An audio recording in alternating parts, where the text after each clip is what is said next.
దేవునికి స్తోత్రం. మీ అందరికీ ప్రభు యేసు నామములో ప్రత్యేకమైన వందనాలు తెలియజేస్తున్నాను. అందరికీ వందనాలు. మరి ఈరోజున దేవుని సన్నిధిలో దేవుని వాక్యమును మనం ధ్యానించుటకు లూకా సువార్త 24వ అధ్యాయములో నుండి 32వ వచనాన్ని నేను చదువుతాను. మరొకసారి మీరందరూ చూడండి. అప్పుడు వారు ఆయన త్రోవలో మనతో మాటలాడుచు లేఖనములను మనకు బోధపరచుచున్నప్పుడు మన హృదయము మనలో మండుచుండలేదా అని ఒకనితో ఒకడు చెప్పుకొనిరి. ఈ సందర్భం అంతా కూడా మనం చక్కగా చదివాం. యేసు ప్రభు వారు ఆయన 3వ దినమున పునరుద్ధరణై తిరిగి లేచాడు. హల్లెలూయా, హల్లెలూయా. కొంతమంది స్త్రీలు సమాధి దగ్గరకు వెళ్ళినప్పుడు సమాధి రాయి దొర్లించబడి ఉండడం వారు చూచారు. అలాగే అక్కడ దేవదూతలు వారిని సజీవుడైన వారిని మీరు మృతులలో ఎందుకు వెతుకుచున్నారు అని వారితో మాట్లాడడం వారు విన్నారు. మరి ఆయన ఇక్కడ లేడు, మీకంటే ముందుగా ఆయన గలిలయలోనికి వెళ్ళి ఉన్నాడు అనే మాట విన్నారు. విన్నప్పుడు ఈ మాటలో వెళ్ళి శిష్యులతో తెలియజేశారు కానీ ఆ స్త్రీలు ఆ శిష్యులు ఆ మాటలను నమ్మలేదు. మరి కొంతమంది గబగబా పేతురు లాంటి వ్యక్తులు గబగబా వెళ్ళి ఆ సమాధి దగ్గరికి వెళ్ళి సమాధి లోపలికి వెళ్ళి చూచారు, కానీ యేసు దేహం వారికి కనబడలేదు. మరి వారు సమాధిని చూచారు, యేసు దేహము వారికి కనబడలేదు. అలాగే స్త్రీలు చెప్పినటువంటి మాటలు కూడా వారు విన్నారు, అన్నీ చేశారు. కానీ యేసు ఆయన సజీవుడై తిరిగి లేచాడు అని వారు నమ్మలేకపోతున్నారు. మరి ఆ రోజునే కొంతమంది 2 వ్యక్తులట శిష్యులు, వీళ్ళు 2 వ్యక్తులు ఆ యెరూషలేములో నుండి ఎమ్మాయి గ్రామం, దాదాపుగా దగ్గరలో ఉన్న గ్రామం అది. యెరూషలేము పట్టణానికి చాలా దగ్గరలో ఉంది. ఆ ఎమ్మాయి గ్రామానికి నడిచి వెళ్ళుచుండగా యేసు ప్రభు వారు మరి వారితో కలిసి వారితో నడిచి వారితో మాట్లాడుచున్నాడు. దేవునికి స్తోత్రం, హల్లెలూయా. ఇక్కడ ప్రత్యేకమైన సందేశం ఈరోజున ఏంటంటే, ఆయన త్రోవలో, ఎవరి త్రోవది చెప్పండి, ఎవరి త్రోవది? ఆయన త్రోవలో మనతో మాట్లాడుచున్నప్పుడు. ప్రియ దేవుని పిల్లరా, ఈ మాట గమనించండి.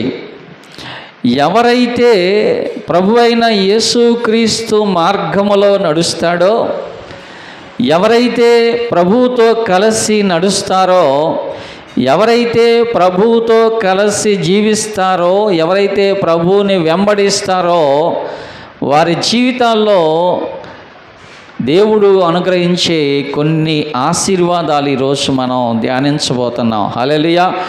వారు యేసుతో కలిసి నడిచారు, ఆయన త్రోవలో నడిచారు, ఆయనను వెంబడించారు, ఆయనతో కలిసి ఉన్నారు. దేవునికి స్తోత్రం, హల్లెలూయా. మరి ఇక్కడ మనం గమనిస్తే యేసుక్రీస్తుతో కలిసి ఆయనతో నడిచిన వారి జీవితాల్లో దేవుడిచ్చే ఆశీర్వాదాలు, మరి కొన్ని ప్రాముఖ్యమైన ఆశీర్వాదాలు మనం నేర్చుకోబోతున్నాం. మొదటి ఆశీర్వాదం ఏంటంటే, ఈ 32వ వచనంలో ఏముంది? అప్పుడు వారు ఆయన త్రోవలో మనతో మాట్లాడుచు లేఖనములను మనకి బోధించుచున్నప్పుడు మన హృదయము మనలో మండుచుండలేదా? దేవునికి స్తోత్రం, హల్లెలూయా, హల్లెలూయా. ఆయన మన హృదయములను, మొదటి ఆశీర్వాదం ఏంటో తెలుసా? దేవుని త్రోవల్లో, దేవుని మార్గములో యేసుతో నడిచే అనుభవాలు మనతో ఉన్నప్పుడు ఆయన ఏం చేస్తాడు అంటే మన హృదయములను వెలిగిస్తాడు ఆయన. దేవునికి స్తోత్రం, హల్లెలూయా, హల్లెలూయా. చెప్పండి, హల్లెలూయా, హల్లెలూయా. ఇద్దరు మనుషులు యేసుతో కలిసి నడిచారు. నడుచుచూ ఉన్నప్పుడు యేసు వారితో మాటలాడుచుండెను. దేనికి స్తోత్రం, హల్లెలూయా. మనం ఎప్పుడైతే యేసుక్రీస్తుతో నడుస్తామో ఆయన మనతో మాట్లాడడం ప్రారంభిస్తాడు. ఆయన యేసు ప్రభుతో నడిచే అనుభవాలు ఉండాలి మనకి. యేసు ప్రభుతో కలిసి నడిచే అనుభవాలు మనం సంపాదించుకోవాలి. అప్పుడు ఆయన మనతో మాట్లాడే దేవుడు ఆయన. హల్లెలూయా. మాట్లాడే దేవుడవు నీవు, మాట్లాడని రాయివి చెట్టువు నీవు కావు. యెహోవా మాట్లాడుచున్నాడు, ఆకాశమా ఆలకించుమో, భూమి చెవియొగ్గుమో. ఎవరితో మాట్లాడతాడు ఆయన? ఆయనతో ఎవరైతే కలిసి నడుస్తారో వారితో మాట్లాడే దేవుడు ఆయన. హల్లెలూయా. మాట్లాడడమే కాదు, ఆయన అనేక సంగతులు వారికి బోధించే దేవుడు ఆయన. దేవునికి స్తోత్రం, హల్లెలూయా. అనేక సంగతులు వారికి బోధించే దేవుడు ఆయన. ప్రియ దేవులారా, దేవుడు మనకు ఉపదేశము చేసే దేవుడై ఉన్నాడు. ఆయన ఉపదేశమును మనం మరవకూడదు ఎప్పుడు కూడా. ఆయన ఉపదేశమును మన హృదయంలో జ్ఞాపకం చేసుకోవాలి. అందుకే సామెతలు 3వ అధ్యాయములో 1వ వచనములో ఏముంది చూడండి. నా కుమారుడా, ఏం మర్చిపోకూడదు. మనం ఒకవేళ మన ఇంట్లో వస్తువు ఎక్కడన్నా పెట్టి మర్చిపోయినా పర్వాలా, తర్వాత ఎప్పుడో దొరుకుద్ది. లేకపోతే మన డబ్బులు ఎక్కడో పెట్టి మర్చిపోయినా పర్వాలేదు, తర్వాత ఎప్పుడో దొరుకుతాయి అవి. ఏమండి, ఎప్పుడో జ్ఞాపకం వస్తాయి, ఎప్పుడో దొరుకుతాయి. ప్రియదేవులు, కానీ దేన్ని మర్చిపోకూడదంటే దేవుని మాటలు ఎప్పుడూ కూడా మనం మర్చిపోకూడదు. దేవునికి స్తోత్రం, హల్లెలూయా. అందుకని దేవుని మాటలు మర్చిపోకూడదనే ద్వితీయోపదేశకాండం 6వ అధ్యాయము 4-5 వచనాల్లో ప్రభు ఏం చెప్పారో చదవండి ఒకసారి. ఓ ఇశ్రాయేలు వినుము, నీ దేవుడైన యెహోవా అద్వితీయుడైన యెహోవా. నీ పూర్ణ హృదయముతో, నీ పూర్ణ ఆత్మతో, నీ పూర్ణ శక్తితో నీ దేవుడైన యెహోవాను ప్రేమించవలెను. నేడు నేను నీకు ఆజ్ఞాపించు ఆయన మాటలు నీ హృదయములో ఉండవలెను. నీవు నీ కుమారులకు వాటిని అభ్యసింపజేసి నీ ఇంట కూర్చున్నప్పుడు, త్రోవలో నడుచున్నప్పుడు, నీవు పండుకున్నప్పుడు, నువ్వు లేచినప్పుడు వాటిని గూర్చే మాటలాడవలెను. సూచనగా వాటిని నీ చేతికి కంకణము వలె కట్టుకోవాలి. అవి నీ కన్నుల ఎదుట బాసికము వలె ఉండవలెను.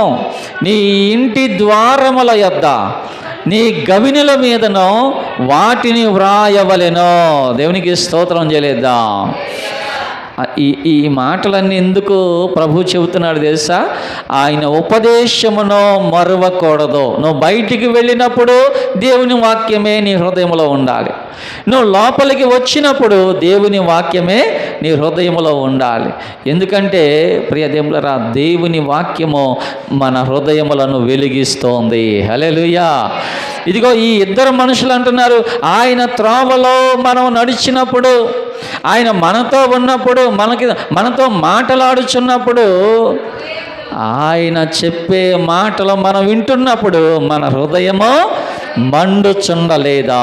దేనికి స్తోత్రం. ఆయన మాటలు ఏం చేస్తాయి? మన హృదయములను మండిస్తాయి, అంటే మన హృదయములను వెలిగిస్తాయి. ఒక మాట ఉంది బైబిల్లో, 119వ కీర్తన 130వ వచనంలో ఆ చక్కని మాట చదవండి. నీ వాక్యము వెల్లడియగుట తోడనే ఏం కలిగిందంట? వెలుగు కలిగిందంట.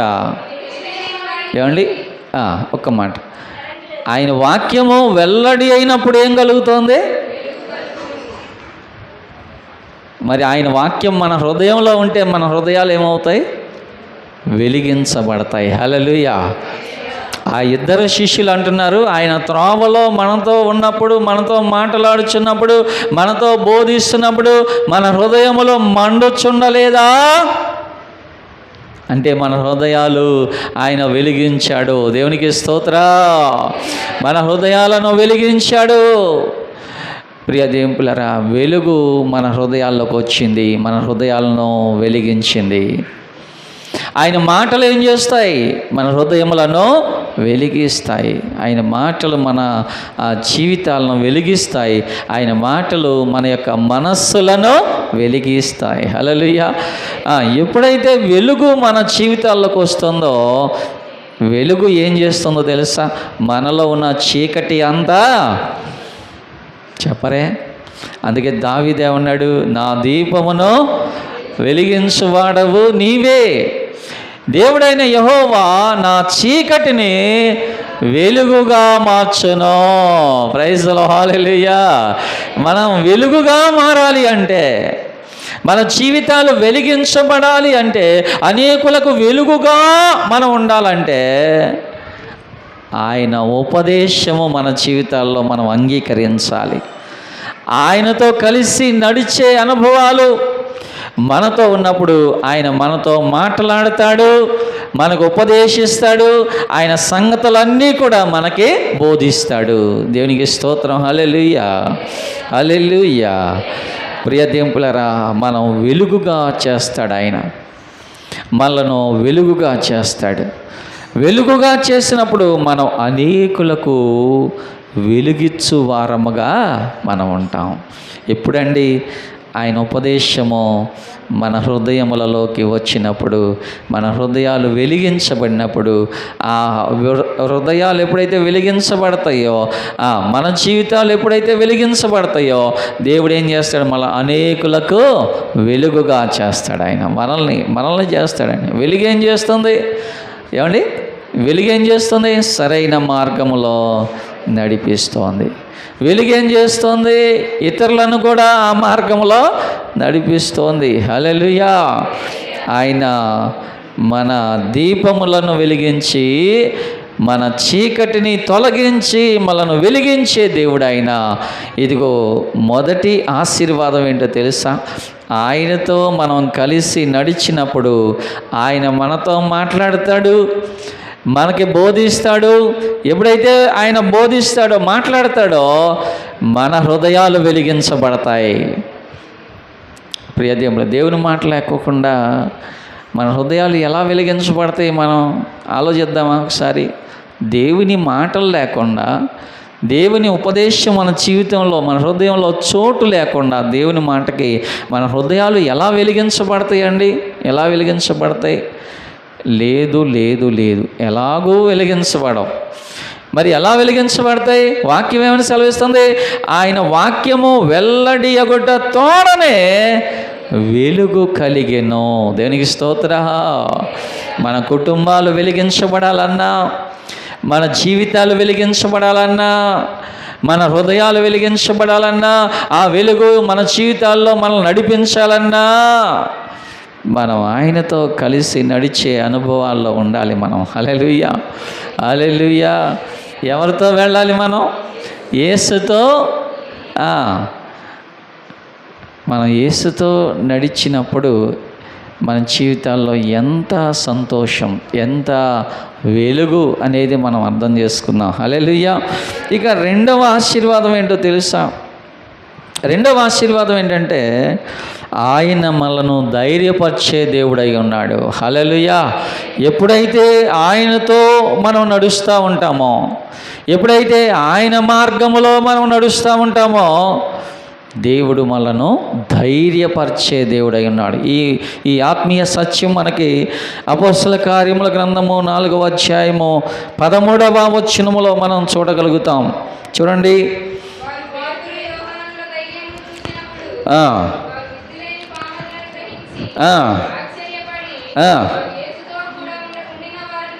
దేవునికి స్తోత్రం కలుగును గాక. హల్లెలూయా, హల్లెలూయా. విద్య లేని పామరులంట. ఎవరు వాళ్ళు? పేతురు, యోహాను. వాళ్ళు విద్య లేని పామరులు. వాళ్ళు యేసుక్రీస్తు పునరుద్ధానుడు అయిన తర్వాత ఆ పునరుద్ధాన సువార్తను యెరూషలేమంతా కూడా వారు ప్రకటిస్తున్న సమయంలో ఈ పరిసయ్యులు, ఈ ప్రధాన యాజకులు వారిని పట్టుకున్నారు. పట్టుకొని వారిని చెరసాలలో వేయించారు.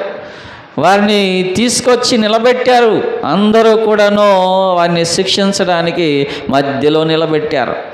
మధ్యలో నిలబెట్టినప్పుడు పేతురు, యోహాను ఏమీ భయపడలా. హల్లెలూయా. అమ్మో ఇంతమంది ఉన్నారు, మనల్ని ఏం చేసేస్తారేమో, అమ్మో ఇంతమంది ఉన్నారు మనల్ని చంపేస్తారేమో, ఇంతమంది ఉన్నారు మనల్ని ఏం చేస్తారో అనే భయము వారిలో కొంచెమైనను లేదు. మరి విద్య లేని పామరులు కదా, అక్కడ ఉన్నదంతా కూడా ఎవరో గొప్ప గొప్ప చదువుకున్న వాళ్ళు, పండితులు. అక్కడ ఉన్నది ప్రధాన యాజకులు, అక్కడ ఉన్నది శాస్త్రులు, అక్కడ ఉన్నది పరిసయ్యులు. వీళ్ళందరూ కూడా ఆ రోజుల్లో మంచి పండితులండి. వాళ్ళు ధర్మశాస్త్రంలో పండితులు, ఏమండి చదువులో పండితులు. వాళ్ళ మధ్యలో నిలబడ్డారు ఎవరో? పేతురు, యోహాను. వాళ్ళకి విద్య లేదు, విద్య లేని పామరులు వాళ్ళు. వాళ్ళ మధ్యలో నిలబడినప్పటికీ కూడా వారంట ధైర్యవంతులుగా ఉన్నారట. హల్లెలూయా. ధైర్యవంతులుగా మాట్లాడుచున్నారట. హల్లెలూయా.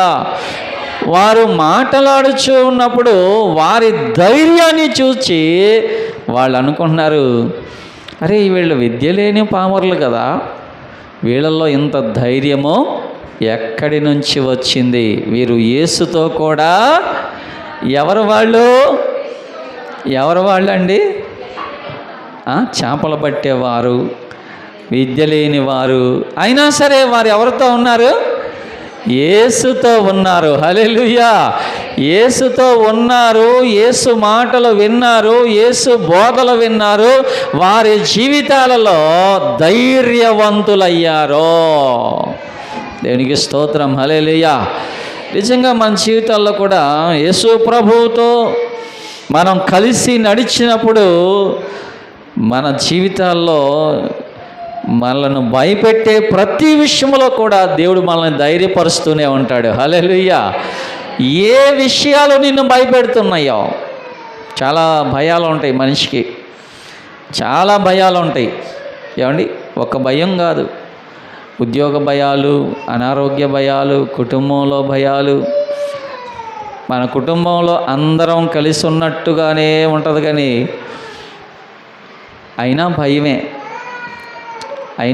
అందరం కలిసి ఉన్నట్టే కనపడతాం, అయినా భయమే. మనుషుల వల్ల భయాలు, శత్రువుల వల్ల భయాలు, పరిస్థితుల వల్ల భయాలు. చూడండి ఎన్ని భయాలు మన జీవితాల్లో ఉన్నాయో చూడండి. మరి ప్రభు అందుకే అంటున్నాడు, భయపడకుడి అంటున్నాడు. హల్లెలూయా. ఈ మాట బైబిల్లో 365 సార్లు ఉందట. అంటే సంవత్సరానికి 365 రోజులైతే ఈ మాట ఎన్నిసార్లు అన్నాడు ప్రభు? 365 సార్లు ఉంది ఈ మాట బైబిల్లో. ఏమని? భయపడకుడి, భయపడకుడి, భయపడకుడి. ఈ మాట 360 సార్లు ఉంది. నిజంగా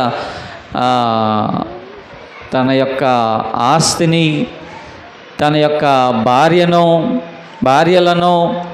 తన పిల్లలను, తన పశువుల మందలను తీసుకొని యాకోబు తన స్వదేశానికి బయలుదేరి వెళ్తున్నాడు. ఇంకా అంతకంటే సంతోషమే ఉంది?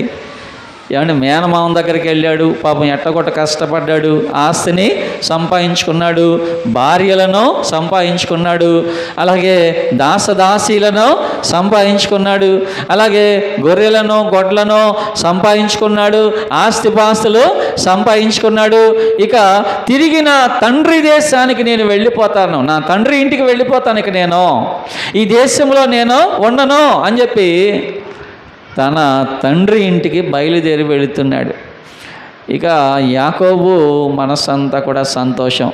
బాబా ఎట్టగొట్ట కష్టపడ్డాను, ఎట్టగొట్ట శ్రమ పడ్డాను, మరి ఎట్లాగొట్లాగా నేను జీవించాను. ఈ రోజున నేను ఒంటరిగా నా మేనమామ దగ్గరికి వెళ్ళాను నేను, కానీ తిరిగి నా తండ్రి ఇంటికి ఎంత ఆస్తితో నేను మళ్ళా తిరిగి వెళుతున్నాను. మరి ఆ మాట ఆ ఆలోచనే యాకోబు జీవితంలో ఒక సంతోషం, ఒక రిలీఫ్, ఒక రిలాక్స్. అయితే ప్రియ దేవుని పిల్లారా, యాకోబుకి అలా ప్రయాణమై వెళుతూ ఉన్న యాకోబుకి ఒక భయంకరమైన వార్త వినబడింది. ఒక భయంకరమైన వార్త వినబడింది. ఏమిటదే? తన అన్న ఏశావు తనను చంపడానికి 400 మందిని తీసుకొని బయలుదేరి వస్తున్నాడు అన్న సంగతి వినబడింది. ఇక యాకోబు గుండె చెదిరిపోయిందండి. గుండె చెదరిన వారిని బాగు చేయువాడని, గుండె చెదరిన వారిని బాగు చేయువాడని, వారి గాయములన్నీయు కట్టుచున్న వాడని, వారి గాయములన్నీయు కట్టుచున్న వాడని, దేవునికి స్తోత్రము.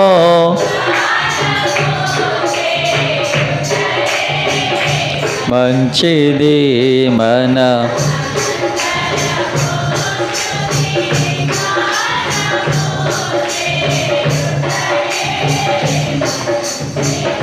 ప్రైజ్ ది లార్డ్, హల్లెలూయా.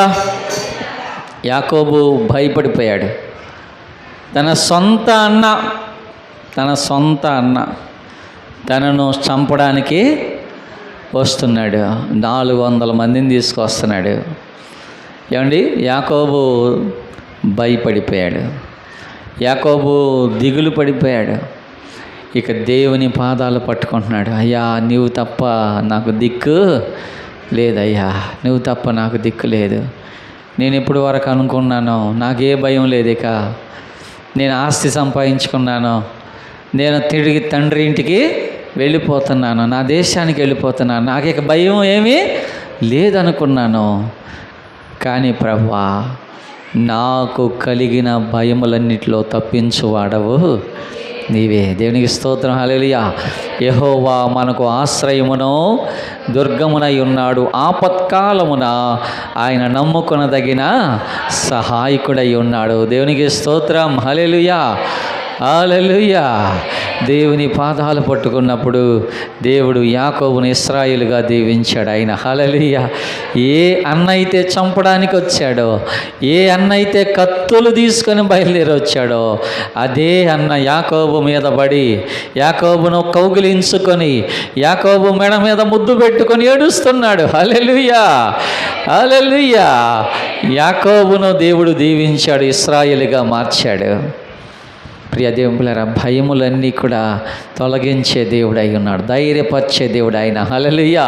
ధైర్యపరిచే దేవుడు. మన కష్ట సమయంలో ఉన్నప్పుడు, ఏమని మనం అనేక భయంకరమైన పరిస్థితుల్లో వెళుతున్నప్పుడు దేవుడు మనను ధైర్యపరిచే దేవుడు ఆయన. విద్య లేని పామరులు, ఏమండి, చదువు లేని వారు, విద్య లేని వారు, యోహాను, పేతురు, వారి ధైర్యమును వారు చూచి అనుకుంటున్నారు వీరు యేసుతో కూడా ఉన్నవారు. దేవునికి స్తోత్రం. దేవునితో మనం ఉన్నప్పుడు, మనతో దేవుడు ఉన్నప్పుడు మనం పిరికి వారము కాదు. కానీ చాలాసార్లు ఎందుకో పిరిగితనం వచ్చేస్తూ ఉంటుంది కదా. మనం అనుదినం మన జీవితాల్లో ఎదురయ్యే ప్రతి పరిస్థితుల్లో కూడా ఏదన్నా ఒక చిన్న శ్రమ, ఒక చిన్న అనారోగ్యం, ఒక చిన్న బాధ మనకు ఎదురైతే ఎందుకనో పిరిగితనం వచ్చేస్తుంది. అమ్మో ఇక నేను బ్రతకను, అమ్మో ఇక నేను కోలుకోలేను, అమ్మో ఇక నేను లేవలేను, ఇటువంటి మాటలు మాట్లాడుతూ ఉంటాం. ప్రియ దేవుని పిల్లరా, దేవుని సన్నిధిలో నేను చెబుతున్నాను, దేవుడు ప్రతి పరిస్థితిలో కూడా మనను ధైర్యపరిచేవాడాయన. ఆ పేతురు, యోహానులను వారు చూచినప్పుడు, వారి ధైర్యమును చూచినప్పుడు వారు అనుకున్నారు వీరు యేసుతో కూడా ఉన్నవారు. దేవునికి స్తోత్రం, హల్లెలూయా. ఇక 3వ ఆశీర్వాదం ఏమిటో తెలుసా అండి? 3వ ఆశీర్వాదం ఏంటంటే ఆయన మనలను స్థిరపరచువాడు. ఇది లాస్ట్ వన్ అన్నమాట, లాస్ట్ వన్ ఇది. మొదటి ఆశీర్వాదం ఏమని చెప్పాను? ఆయన మన హృదయములను వెలిగిస్తాడు. రెండవది ఏం చెప్పాను? ఆయన మనలను ధైర్యపరుస్తాడు. మూడవది ఏం చెప్పాను? ఆయన మనను స్థిరపరుస్తాడు. ఆయన హల్లెలూయా. చూడండి, ఈ వాక్య ఆత్మీయ సత్యము కీర్తన గ్రంథము 16వ కీర్తనలో 16వ కీర్తన 8వ వచనంలో రాయబడి ఉంది. చదవండి. సదాకాలము యెహోవా యందు నా గురి నిలుపుచున్నాను, ఆయన నా కుడి పార్శ్వమున ఉన్నాడు గనుక నేను కదల్చబడను. దేవునికి స్తోత్రం. హల్లెలూయా. ఆయన నాతో ఉన్నాడు గనక. ఈ కండిషన్ అప్లై ఉంది ఇక్కడ, అవునా కదా? మనం స్థిరపరచబడాలి అంటే ఆయన మనతో ఉండాలి, మనం ఆయనతో ఉండాలి. మనం ఆయన త్రోవల్లో నడవాలి, ఆయనతో నడవాలి కదా. యేసుతోటి విగాను పోదమా, యేసుతో కలిసి నడిచే అనుభవాలు. మనం ఆయన త్రోవలలో నడిచినప్పుడు, ఆయనతో నడిచినప్పుడు, ఆయన మనతో ఉన్నప్పుడు ఏం జరుగుతుందో తెలుసా? ఆయన మనలను స్థిరపరిచే దేవుడు. చాలామంది జీవితాల్లోనండి సంవత్సరాలు గతించిపోతూ ఉంటాయి, కానీ ఒక స్థిరమైనటువంటి భవిష్యత్తు కానీ, ఒక స్థిరమైనటువంటి హృదయం కానీ, ఒక స్థిరమైనటువంటి జీవితం కానీ, ఒక స్థిరమైన హృదయం కానీ, ఒక స్థిరమైన కుటుంబం కానీ, ఒక స్థిరమైన ఆశీర్వాదం కానీ చాలామంది జీవితాల్లో కనపడదండి. చాలామంది జీవితాల్లో కనపడదు. ఎందుకు కనపడదో ఏమండి? వారు పైకి భక్తి గల వారిగా ఉందరు, కానీ ఆ శక్తి వారికి తెలియదు. ప్రభువుతో ఉండే ఆ కృప వారి జీవితాల్లో అనుభవించలేని పరిస్థితులు. ఏమండి? ఆయన కృప ద్వారా బలపరిచే దేవుడు ఆయన.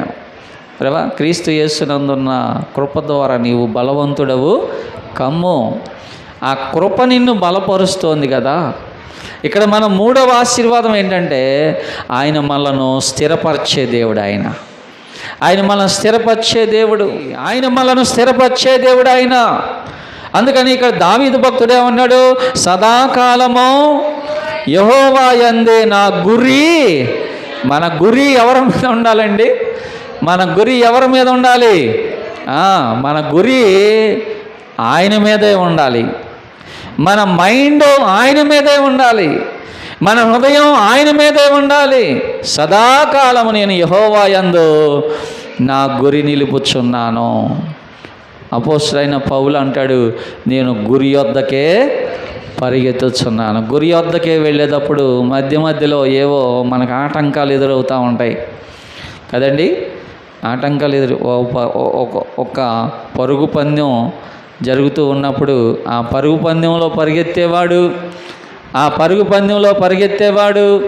తనకి ఎన్ని ఆటంకాలు ఎదురైనా సరే వాటిని ఏమీ కూడా లెక్క చేయకుండా తాను ఏ గమ్యానికి వెళ్ళాలో, తాను ఏ తీరానికి వెళ్ళాలో, ఎక్కడ లైన్ టచ్ చేయాలో ఆ గురిని తన మనసులో పెట్టుకొని పరిగెత్తుతాడు. హల్లెలూయా, హల్లెలూయా.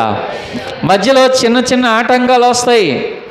ఆ ఆటంకాల్ని మనం లెక్క చేయక, ఆ ఆటంకాల్ని మనం నిర్లక్ష్యపెట్టి, ఆ అవమానాల్ని మనం నిర్లక్ష్యపెట్టి దేవుని మీద మనము గురి కలిగి ఉన్నప్పుడు, గురి కలిగి మనం పరిగెత్తుచున్నప్పుడు దేవుడు మనను స్థిరపరిచే దేవుడై ఉన్నాడు. దేవునికి స్తోత్రం. హల్లెలూయా, హల్లెలూయా. ప్రియ దేవుని పిల్లరా, ఇక్కడ భక్తుడు అంటున్నాడు సదాకాలము. ఎంతకాలం అండి? ఎంతకాలం అండి భక్తి? భక్తి ఎంతకాలం? భక్తి. చాలామంది సాక్ష్యాలు చెబుతూ ఉంటారు.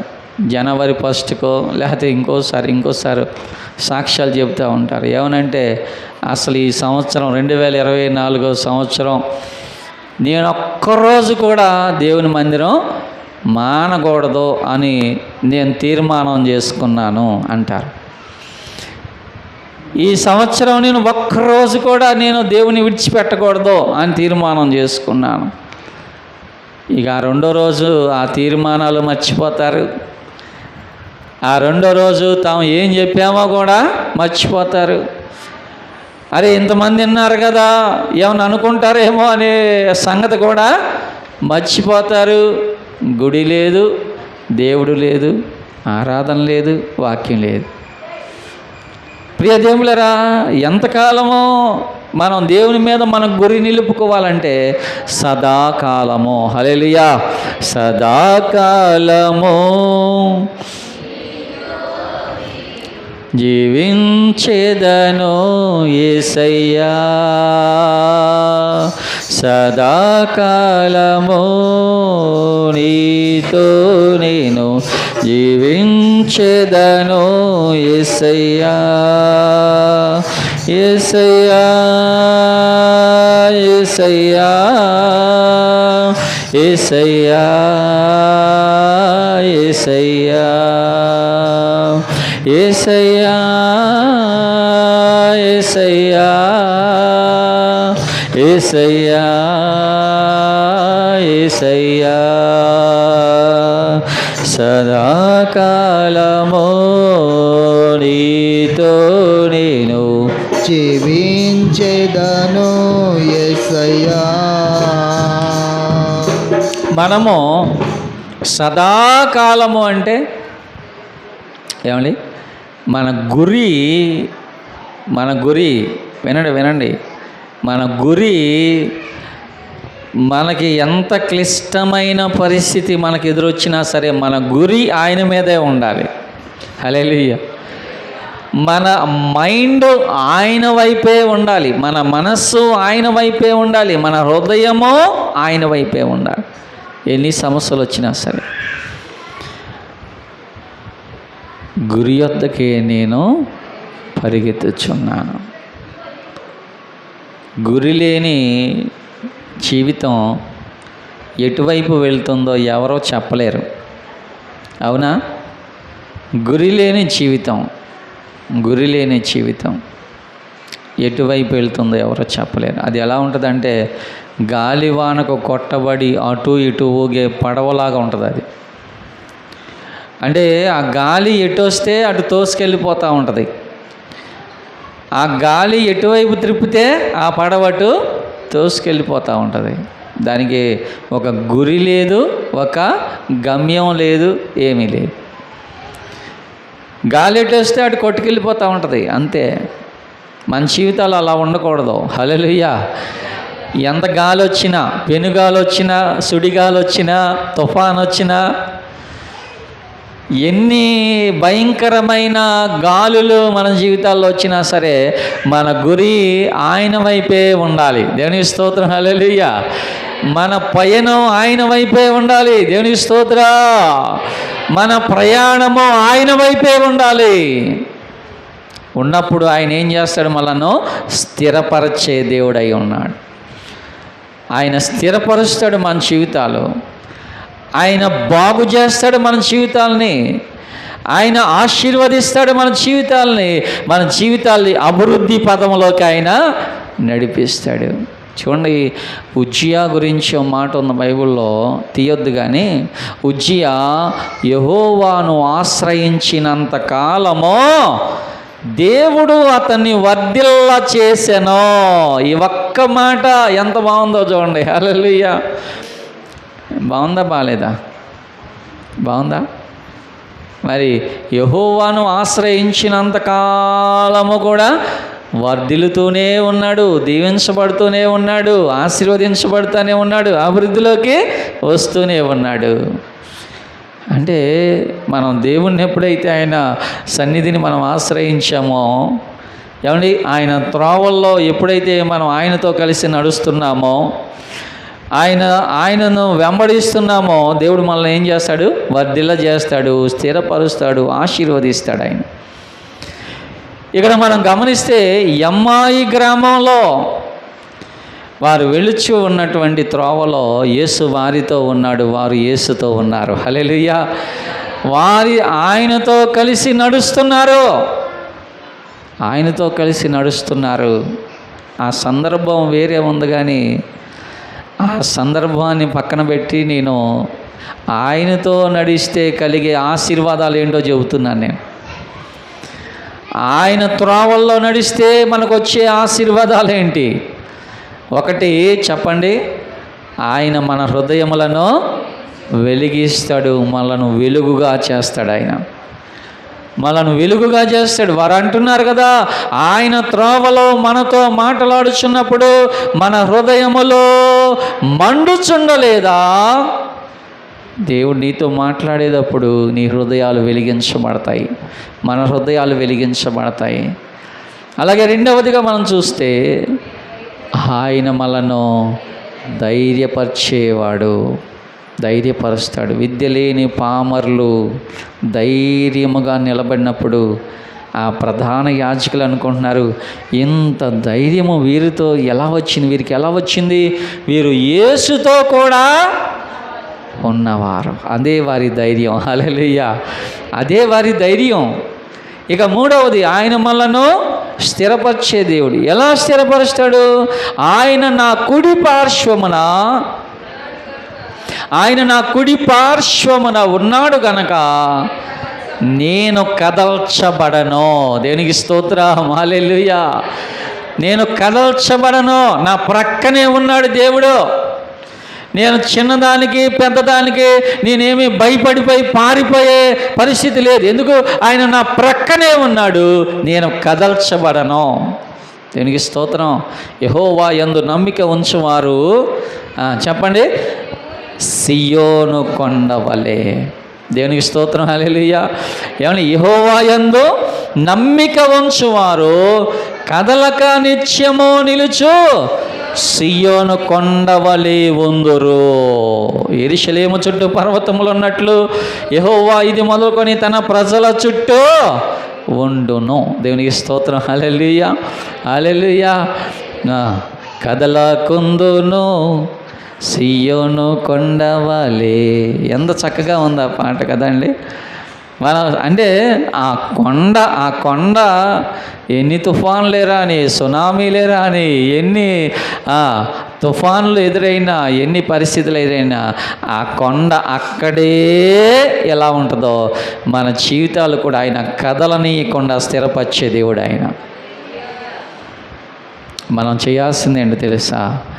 ఇదిగో ఆయనతో నడిచే అనుభవం, ఆయన త్రోవలో నడిచే అనుభవం మనం కలిగి ఉన్నప్పుడు ఆయనతో నడిచే వారి జీవితాల్లో ఎన్ని ఆశీర్వాదాలు దేవుడు ఇస్తున్నాడు, ఎన్ని దీవెనలు ఇస్తున్నాడు దేవుడు. నీ జీవితం ఆశీర్వదించబడాలి, నీ జీవితం వర్ధిల్లాలి, నీ జీవితం, నీ కుటుంబం దేవుని దీవెనలతో కప్పబడాలి.